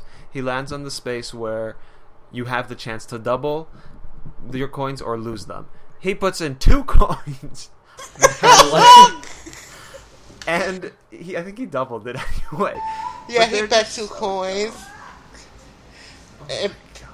when I showed my other friend they were the smartest beings, they were beating me. That's how smart they were. They were beating me. I'm like, this is kind of moronic. I'm like, when it was an SC, they were stupid. When ooh. Dark Boo had 6 stars. I think they all had 0. Maybe Birdo had 1 or something, but they were just going in the same circles, or they would go the completely opposite direction of the star. It was really bad. Fix that difficulty, Bo. I gotta fix it. I don't think fix it. I think keep it as a mode. That'd be fun. In confident mode? Yes. That would be so bad. That'd be perfect, though. Oh, but we also... It's an online game. For that really long call, I showed Dark Boo my morphology class with just like the study of language. Yeah. It's brutal. I never got to... speaking of as classes, I didn't get to mention, I'm starting school in 2 days, and it's going to be very fun, and okay, so long story short, I called, like, maybe a week, like, right when I got home from, right before I went to Washington, D.C., I called about, changing my classes, because I didn't even know what my classes were, but I chose theater, and I'm like, if I did get theater, can we change it, because I really don't want that class anymore, I just don't, I signed up for it, and I realized, like, why did I even do that? Theater? It's not very fun. You don't even go on the stage, which I'm glad I know, but you didn't even go on the stage. But so then, when we got, like, Wednesday was open house, and the day of open house, because the dude wasn't even here for, like, a week, because, it's summer. I'm not gonna blame him. So the counselor called, I kind of freaked out. I was like, why is he calling our house? So then I realized, he goes, oh, you were talking about changing classes? Like, thank God. Like, so I asked, hey, can I take a digital class? Because normally, I have another story on that. So I said, hey, I'm going to take a digital class. And he was like, all right, what do you want to take? I was like, I'm going to take Japanese. Actually, it was Italian first, but they don't have it. So I said, all right, Japanese. So now I go to open house, and we had to search for him all over the place while I went to some of my classes. I had to get my schedule changed because of it. But then, so I go to the digital class, and the teacher, the dude who teaches Explanation Point, which I think he just moderates because everybody takes different classes in there. He wasn't there, and then so one of the guidance counselors is there, and she's like, oh, what are you taking? Or she goes, what grade are you in? I'm like, oh, I'm a freshman now. And she goes, oh, what are you taking? And I'm like, Japanese. And she gave me a passive, do you know what the passive-aggressive thumbs up is? Do you know what that is? She gives me, like, a flat face. She was like, she closed her eyes, and she gives, like, a fake smile. She goes, like, she gives me a thumbs up. She doesn't say, oh. And the reason why is because all the guidance counselors didn't want me taking a language because they don't suggest it for freshmen. So I just went through the only guidance counselor who apparently maybe didn't know that it's like it's not it's not allowed. Like I could always take it, but they don't let you. They just are rude about that. Just like the guidance counselors who conveniently forget to fill in your applications for like out of state schools here. But that's besides the point. So I was very angry. Also, I didn't see any of my teachers because I was looking for the dude. I saw one of my teachers, and then I got my schedule changed, so I had to see a different teacher of the same class, and that's all I had to say. I'm sorry, I went twice. All right, so is it my turn? If you all right, want. so Yes. Boo, are you here? Yes. Okay, good. Okay, so we gotta talk about something, okay? So before we started the podcast, me and Boo realized something, that Sol doesn't know what Pine Sol is. And me and Boo... Which, by the way, I found out what we use. We don't use that stuff, so I didn't know it. And You Boo... never seen the commercial? She been on that commercial for years. The power of Pine Sol, baby. Dang it. That's the power of I Pine don't even Sol, think baby. they sell it down here. Oh my goodness. No Pine Sol? How you gonna have fresh floors, fresh bathrooms, fresh everything? You use different things, like, I don't know, lemon He used spread. Fabuloso. I don't use Fabuloso. Oh my. I do not use Fabuloso, but I mentioned it. I was like, is it that like that? I don't think they sell it down here, so I really wouldn't know. Oh, well... Even still, like, really, the wonderful world of, like, bathroom cleaners, like, or bathroom floor, like, really, the wonderful world of that. I'm sorry I don't know what different bathroom cleaners are. I'm well, sorry. then, I guess you'll never know the power of Pine Sol, baby. And you'll never know the pearlescence of the smell. Bye. Bye. Oh. Anyway, okay, let's talk about this as well. All right, last Saturday, since we didn't do a podcast, I went with my brothers and a couple of my friends to go see Ninja Turtles, and it was an ostentatiously bodacious movie. Now, I know some of y'all who are, like, into that type of stuff, when you're, like, so involved in a series that you're not gonna like any iteration of something because you're like, oh, well, it's not like the original, whatever the case is, but, That was terrible. I think Ninja Turtles was a good movie. I thought it was pretty awesome. I had lots and lots of fun. Alright, that movie was hilarious, alright. Whenever, I remember, like, a certain part of the movie, I don't want to spoil anything, but, it's just not really a spoiler, it's just, like, an unimportant scene, so it's not really a spoiler, but, at the movie theaters, like, during, like, when it was showing the Ninja Turtles as they were growing up, alright, all the Ninja Turtles were dancing to Holla Back Girl, and that by Gwen. Oh, yeah. I was like, Yes. when you hear it in a movie theaters, you don't know, it's like, and it's just, it's loud, it's like, yes, like, you could just really jam to it. It was so bodacious, and then I was sitting, like, me and my friends were sitting in front of a guy whose laugh was so hilarious. It was it was not as funny. Was it a Boo laugh? Like contagious? Yeah, contagious laughter. And it wasn't as funny as Boo's. It wasn't as funny as Boo's, because if it was Boo's laugh, I would be dying. But it was almost as funny as that. I was laughing every time he would crack up. I can't even impersonate it. It was just hilarious. But besides the point, all right, it was really fun. I'm sorry I missed a community night last week, but you know I was a little held up by a certain person. Let's not get into it. Yeah, that was definitely not me. I was in DC. But he's not here, so we're not going to mention that. Anyway, also, let's bring up the fact that my pizza got screwed up yesterday at my brother's party. Alright, it was my brother's birthday, so we ordered pizza, you know, for everyone. Yes, pizza Domino's. Yes, pan pizza. Yes, pizza. Ew, bye. Little Caesars? No, not Little Caesars. No. Domino's. I know, but you said pizza. That's what I don't know Domino's little jingle, whatever it is. True Domino's. Yeah, but so we ordered pizza. We got 3 green peppers. We got 2 red pepperoni with red peppers. Then we just got 2 pepperonis, and then we got 1 cheese pizza. Tell me why, guys. Tell me why. I'm gonna try to speak a little slower for this. Cause I notice I'm speaking kind of fast. Tell me why, out of all the pizzas, mine's is the only one that gets screwed up. That 1 cheese pizza gets screwed up. What'd they do? Did they put, the pizza gets attached to the top of the box, so it got crushed. And it was the worst thing ever. I'm like, out of all the pizzas, I had 1 pizza, and it got screwed up. Thank you, Domino's. Thank you. What happened? Did they like have it upside down or something? We had like 8 pizzas, so obviously it got crushed. Oh, and was it on the bottom? Yeah, it got crushed at the very bottom. So I was really annoyed about that. So 3 of the slices were screwed up. The rest were fine, but that bothered me so much. I usually eat the whole pizza.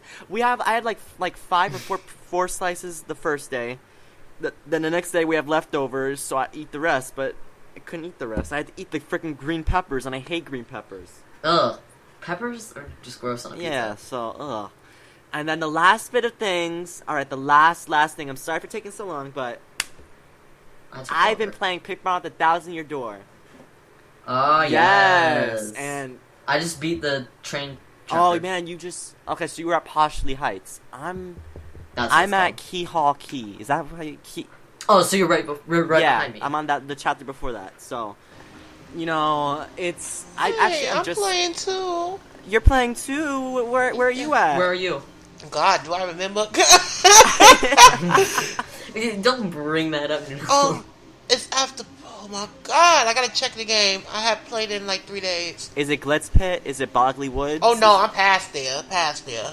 Is it Twilight Town?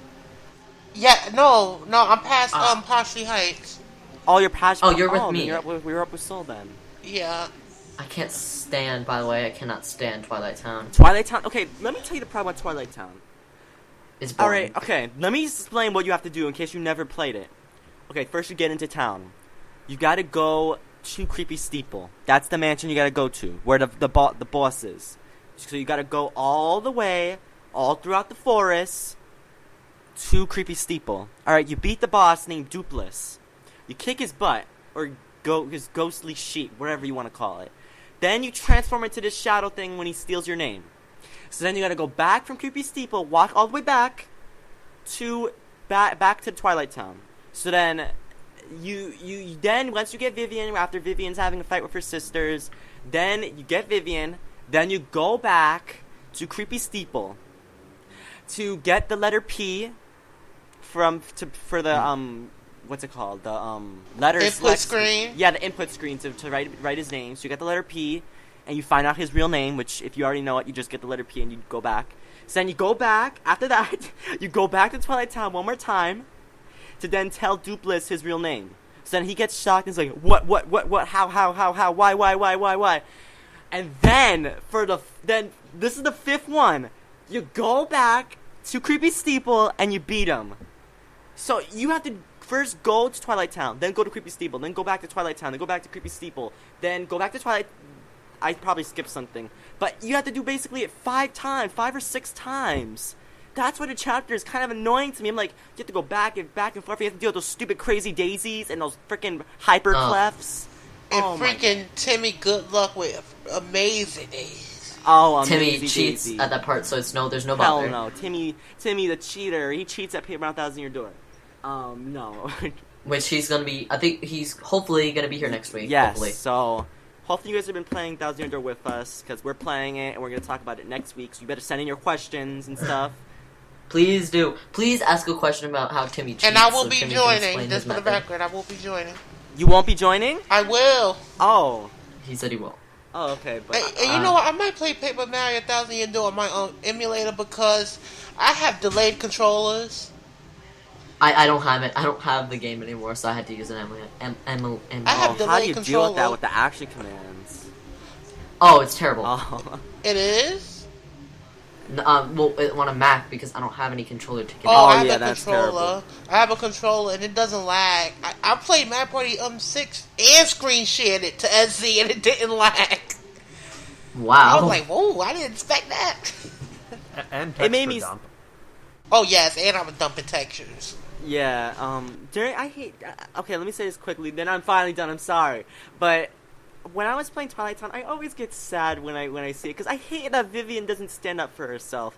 Her sisters are scumbags, alright? You know, I want to just beat Beldum down. I can't stand Beldum.